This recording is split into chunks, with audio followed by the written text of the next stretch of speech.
What's going on, everybody? We're back, and it's a Monday, and I love Mondays. Well, I love these videos on Mondays. Mondays mean I have a whole week of work ahead of me, right? But something to look forward to is seeing all of your responses to my question from the previous week. And last week, I asked a tough question. I said, if you could go back to 1985, what piece of sports collecting advice would you give yourself? Now, what an opportunity, right? That's what makes the Michael J. Fox Back to the Future movies so interesting, is how if one thing changed, how much could change as a result. And in the second and third movie of that series, one of the things that happened was the bad guy, Biff, right? Biff gets a hold of a future sports almanac. So he knows all of the results. And as a result, he knows what to bet on, and he gets super wealthy. And that's really kind of a dream everybody wishes. I wish I could go back, and I wish I had done this. I wish I had bought this. I wish I had invested in this, right? Don't we all wish that in 1984 we had invested every dollar we ever came across in Apple stock? Or a few years later, or a few years ago, I should say, we invested in Amazon stock. Oh my gosh, we would have so much money. But there are things that we've learned over the past 35 years. And during those 35 years, our opinions have changed a lot. And when I look at the current market, the current collectors that are so drawn by, the Joe Burrows and the Patrick Mahomes and the Aaron Judges and the, insert the name of up and coming, or not even up and coming, but established star, and the prospects, I don't really blame people. I mean, I remember pulling Matt Noakes, rookie cup cards out of Topps packs back in the day and thinking that was great. And, piling up Todd Van Poppel cards and Greg Jeffries cards and Ricky Jordan cards. And, the list goes on and on and on. But most of us have gotten to a point where we said that chase is not the chase that maybe I wish I had gone on something else instead. Instead of chasing those prospects, I wish I had done X, Y, and Z, which makes this, I think, a really interesting question. So, there were some great responses, and there were a few common themes which I grouped together. So let's take a look at one of the first kind of common response, and it's a good one, and it's a really good one, but let's take a look at some of the responses right here. Let's say you had access to a time machine and could go back in time to 1985. You were given 5 minutes to give your younger self one piece of sports card collecting advice. What advice would you give? I know you won't buy vintage baseball at a young age, but I know you like Michael Jordan. Buy every possible Jordan rookie or rare Jordan insert as possible and hold. A pandemic will shut down the world. Sell, sell, sell then. Trust me. I'd go back and tell my young self to buy all the 1986 Fleer basketball, rip some of it, and keep all the cards, especially the Jordans, well protected. Keep some of the other packs sealed. If I could go back to 1985, I would tell myself that when the 1986 Fleer basketball set comes out, buy as many boxes as you can afford and hold on to them for the next 30 to 40 years. If I had enough time, I would also tell myself over the next 10 years to buy as much Apple, Microsoft, and Oracle stock as I could afford. I'd tell myself, buy a case of Fleer 1986 basketball cards when they come out next year. So, I mean, that's true. This is right before the 1986 Fleer set drops. And the thing that is interesting about the 1986 Fleer basketball set is they're not that rare. There are a lot of them out there. And at the time, they were very easy to come by. Fleer there wasn't really any basketball stuff for a handful of years before it. There was some Star stuff, but that wasn't like a major manufacturer that was producing it. So it wasn't as heavily collected. And then people like basketball cards, and they weren't that into them. And they were very, very cheap and very plentiful. And that's hard to believe when you see the prices that a box of 86 Fleer is going for now. But, number one, there's the Jordan card.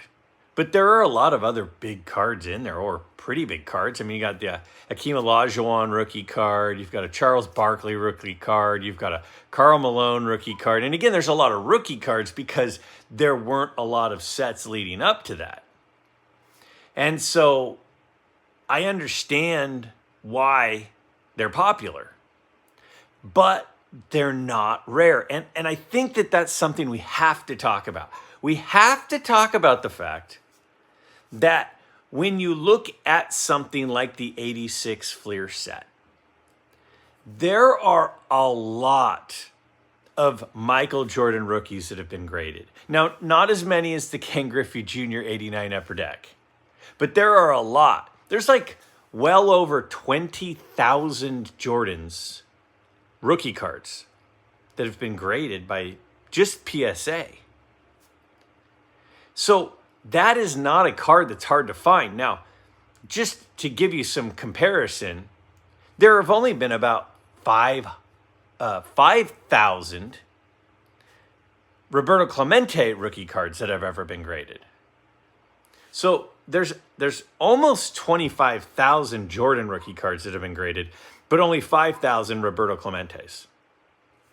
That's interesting.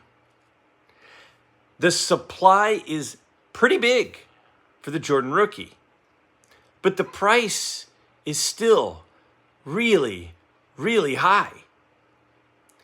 Another card from, that's very popular from those people that were growing up and avid sports fans in the 80s and 90s is the Nolan Ryan rookie card.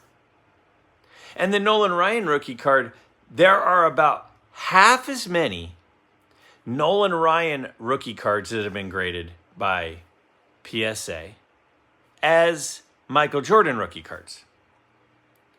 I mean, think about that. There are twice as many Michael Jordan rookie cards that have been graded than Nolan Ryan rookie cards. But then when you look at the prices, now, a Nolan Ryan's not cheap by any means, but the Michael Jordan card is more expensive in most grades. It is more expensive than the Nolan Ryan. Now, the Nolan Ryan, I think there's only one or two PSA 10 Nolan Ryan rookies. And there are, less than 100 PSA 9s. So out of all the Nolan Ryan rookies out there, there are under 100 that have been graded higher than an 8. So those are pretty expensive. But if you look at the Nolan Ryan rookie card in an 8, it's less valuable, or it sells for less than a Michael Jordan rookie card in an 8. And there are way more Michael Jordan rookie cards in an 8 than there are Nolan Ryan rookie cards in an 8. So you have way more Jordans, and both are very, very popular. Both are very well known. Some people would say, well, Michael Jordan's the best of all time. Okay. I mean, I think so. But what I'm getting at is the demand is the biggest driver of value. The reason the Jordan rookie is so expensive is because, like, almost everybody wants one. There are a lot of people that would be okay not having a Nolan Ryan rookie. Now, I'd like one of those too, by the way. So, demand is more important than supply. And the Jordan is a perfect example of how that's true. The demand is so high for the Jordan rookie. It's so high that despite having way more PSA 8s out there, the price is still higher than the Nolan Ryan rookie. And again, it's not like Nolan Ryan's not popular. He's very popular. His rookie card is a very high demand card. But Jordan's is off the charts higher. So whenever we're looking at prices, whenever we're looking at values, whenever we're talking about, is this card going to be worth a lot, or why is this card worth so much? It's really about demand. And a case study of that being true is the Jordan rookie, because it's not rare. There's almost 25,000 of them out there. But it's still insanely valuable because it is so insanely in demand. So it's something to think about when collecting. There are a lot of cards out there that there might be very low pop reports on, but they're not that valuable because there aren't a lot of people that want the cards. Demand is the driver. And that is a great answer for what I could do if I could go back to 1985 is buy up a bunch of 1986 Fleer, because it was everywhere. Not everywhere, but it was not hard to find, and it was super cheap. And now, because of the demand, it's super expensive, which I think is extremely interesting and something that we should always keep in the back of our mind. Demand is the most important driver of any sport card's value. Let's take a look at the second response that I saw more than once, a few times. Let's check it out. I would easily tell myself no more wax boxes. I would usually buy one or two starting around when I was 14 or 15. Usually the boxes were an average of about $40 a piece. I would just buy singles, which is what I've been doing for the last year or so, since I got back in. If I had done this, for sure my collection would be way better now. The advice I would give myself would be not to waste time opening packs, hoping for the card I want. Just go and buy the cards individually. It saves a lot of time, money, and disappointment. Stop spending money on wax and concentrate on higher quality vintage. Don't ignore those Pokemon cards that will be coming out in a few years. Don't buy all those boxes and boxes of wax packs. Save your lawn mowing money and buy one good old card a week. So, this is an interesting one to me because I think that we're all wired differently. I've always been very conservative with money. With my finances, I've been very, very cautious. I tend to probably invest for retirement a little bit too conservatively, and I've battled that for, the last 10 to 15 years. I've changed that up a little bit. And I just try not to think about it because otherwise I go, what's happening? But I was the kid who almost never bought packs. I just bought the singles. And I bought the singles because I would go to shows. My dad and my brother and I would go to card shows and I'd buy singles and I'd save up and I'd wait until then. My brother was wired the opposite. My brother ripped a ton of wax. He was way into the early score football and pro set football and a lot of baseball cards especially. And I missed out on some fun. Like, he had a lot of fun. Part of me wishes I could go back and go, I should have opened more packs. I was too cautious. I just bought singles. I should have bought more wax. It would have been fun. I would have been fun to pull some big cards. Because I was wired to just buy singles.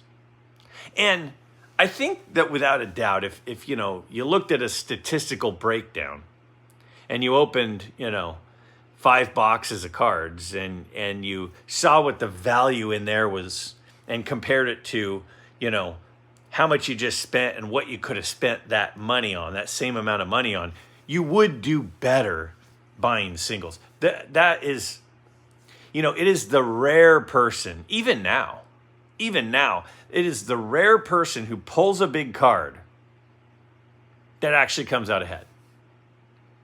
But there's something about opening packs that's still fun. It's like, just pulling the lever on the slot machine, which I think every once in a while, it's okay to do that as long as you're not reckless about it. So there's no doubt about it. If we had all gone back and never opened any 88 Topps cards and instead set that money aside and bought some, ideally vintage stuff, but really any singles, you would have come out way ahead buying the singles. And I know that the people who bought a ton of wax and opened a ton of boxes say, I should have just gone and bought more singles.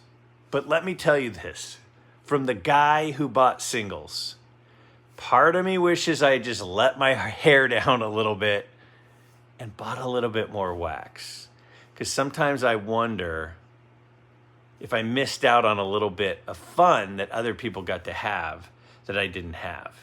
So it's definitely best to have a blend of conservative, but also let's roll the dice every once in a while. That's kind of my take as the guy who bought the singles instead of bought the wax. But from a strictly financial point of view, just finances, there's no doubt about it. Buying singles always was and always will be the better move on average. There are some people that'll pull a big card from time to time, but on average, the average person would come out ahead doing the singles instead of the wax. If I wrote a note to myself in 1985 for my dad to give me, I'd say, when you turn 10, buy a Clemente Rookie PSA 8. All the Clemente Bazooka card boxes you can buy. And buy a Clemente Con cards and the Clemente 3D. Also, put some sealed 1999 Pokemon away.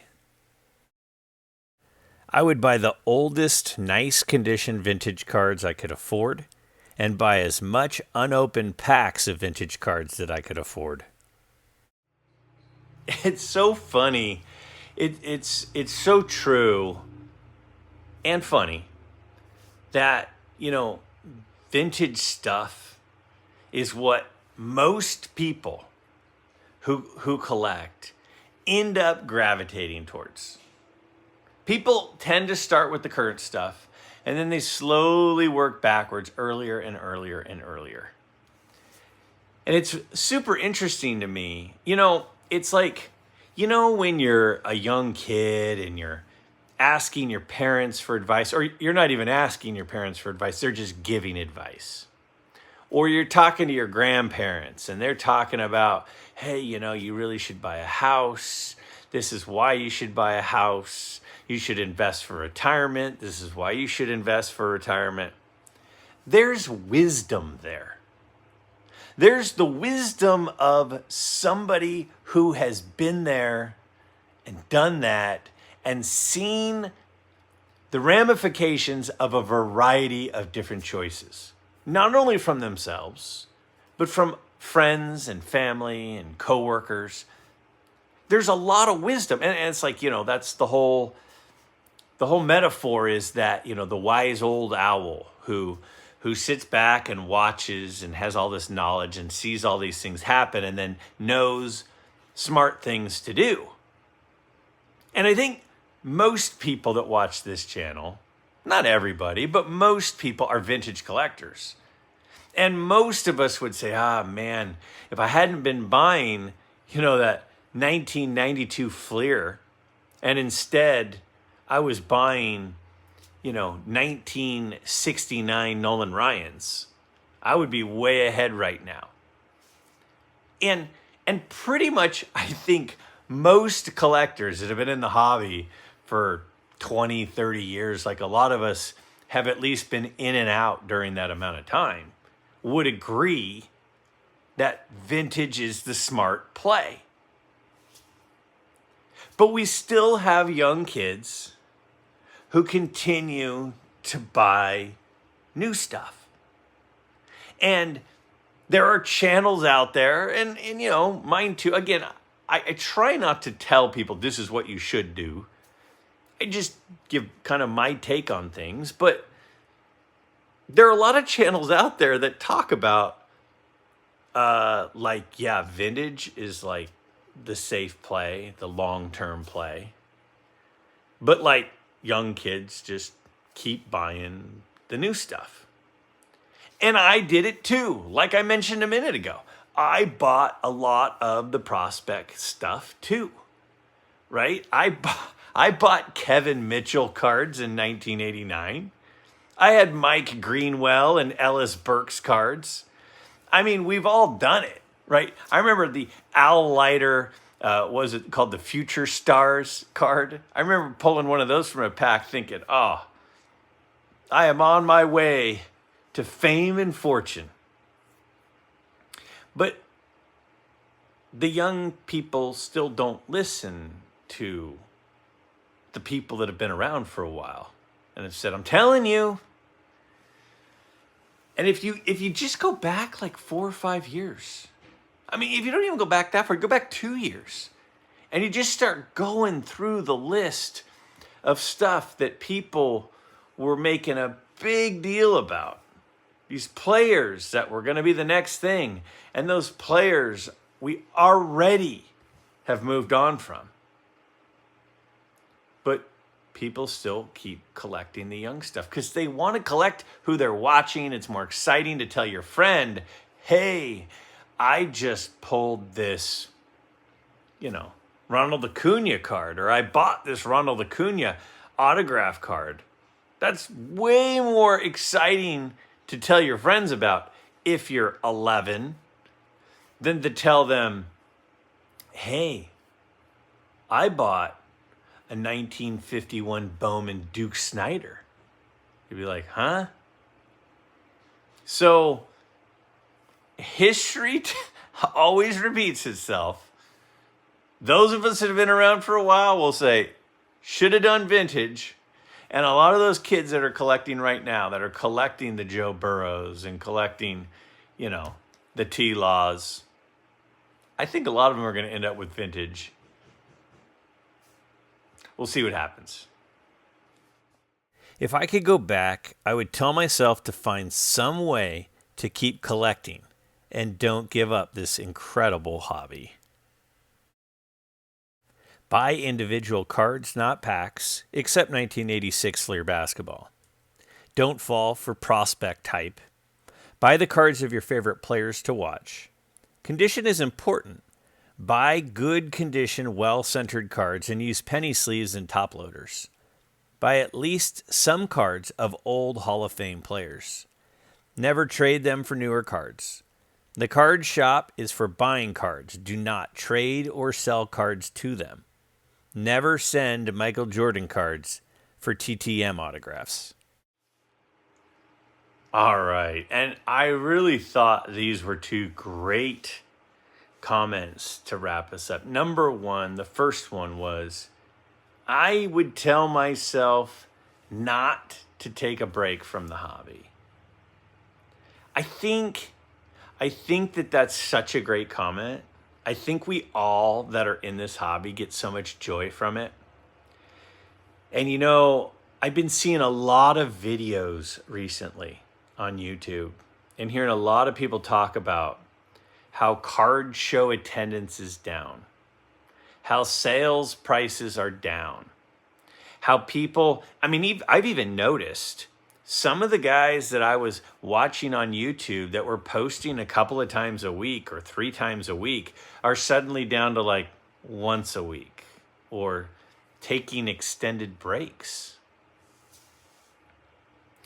I get that it's not as exciting to be in the hobby when things are struggling.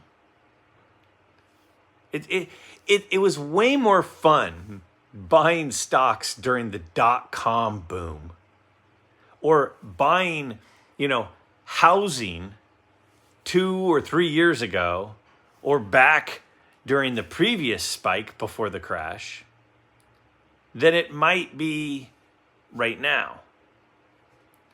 It's definitely less exciting right now. When things aren't going straight up, it's easy to lose your momentum. My advice to everyone is to follow that advice. Even though it might not be quite as exhilarating when you're looking online all the time and the cards aren't going up by 10% a week. Don't leave the hobby. Don't step away. Don't start to have your interest wane, because I'd be willing to bet we've all been having a lot of fun the last few years. And that fun doesn't go away simply because things aren't going up at an outrageous rate. If you were to go to a contrarian like, Warren Buffett. Warren Buffett is like the ultimate investment contrarian. He does not do what everyone else is doing. He does the opposite. When people are getting out of the hobby, he would be getting in. When people are selling off certain cards, he would be buying. When people turn their backs on Microsoft for a couple of years, he goes heavy into Microsoft. If he believes in it. And I believe in this hobby. I think it's going to be around for a long time. I think we're just getting started. I think there will be more booms in the future. So, for me, now is not the time to walk away from the hobby. Now is the time to step in even more. That's my opinion. My question for this week is, what's your opinion? Let's take a look at the question for this upcoming week. Let's look. Over the past couple of years, we're clearly in a down market for sports cards. As a result, what are your plans in regards to collecting sports cards over the next 12 months? Explain your strategy and plans for the next year. So what are you going to do? Are you going to step back? Or are you going to step in? Or are you going to stay right where you are? That's my question. I'm really curious because ultimately, values are dependent on demand. That's where we started this video. Demand is the key. So if a bunch of people step back from this hobby right now, that's a drop in demand. And a drop in demand means a drop in prices, because the overwhelming indicator in this hobby of prices is demand. So if a bunch of people step away right now, which it seems like is happening, it seems to me like I'm seeing less attendance at the shows I've been going to. I feel like when I'm bidding on certain cards on auctions, there's less competition than there was. I feel like when I look around the YouTube sports collecting universe, the updates, the number of videos being posted by some of the regulars is dropping. Are you going to step into the hobby? Are you going to step back from the hobby? Are you going to stay right where you are? Because if you're in it for the long haul, I know what the wise old owl would say to do on this one.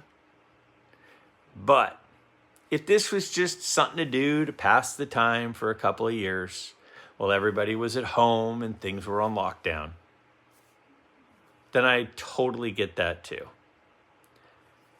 I know where I stand. My question is, where do all of you stand? I look forward to seeing and reading what you all have to say.